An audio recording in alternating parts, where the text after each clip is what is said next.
Hello, আসসালামু আলাইকুম সবাইকে। সকালে কী রান্না করব আপনাদেরকে দেখাবো। দেখেন আমি আজকে দেশি লাউ রান্না করব। তো দেশি লাউটা দেখতে যেমন সুন্দর, হয়তো খেতে অনেক মজা লাগবে। তো অনেক তেল তেল ছিল। তো এই লাউটার দাম ছিল 130 টাকা। যে দেখতে যেমন সুন্দর, দামটাও তেমনই সুন্দর।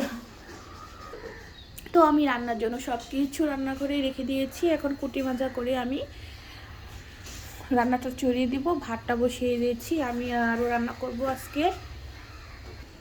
এটা হচ্ছে গরুর কলিজা দিয়ে আমি আজকে বুটের ডাউল রান্না করব। আর হচ্ছে আমি চেপলা মাছের ভর্তা বানাবো, আপনাদেরকে দেখাবো। এখানে আমি ডাউলটা সিদ্ধ করার জন্য বসিয়ে দিয়েছি। আমি এখন লাউটা কেটে নিব।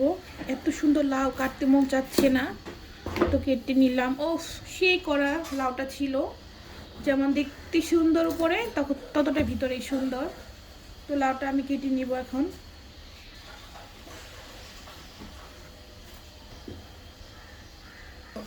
এই লাউটা আমি এখন সবগুলো কেটে নিব রান্না করার জন্য। দেখেন লাউটা অনেক সুন্দর হয়েছে। তো লাউটা আজকে চিংড়ি মাছ দিয়ে রান্না করব। তো দেখেন আমি আরও রুটিগুলো বেলে নিলাম, এগুলো আমি ভাজবো সকালবেলা। তারপর দেখেন আমার লাউ তরকারিটা হয়ে গেছে। এটা হচ্ছে বুটের ডাউল দিয়ে গরুর কলিজা দিয়ে রান্না করেছি, এটা রুটি দিয়ে খাবো আমরা।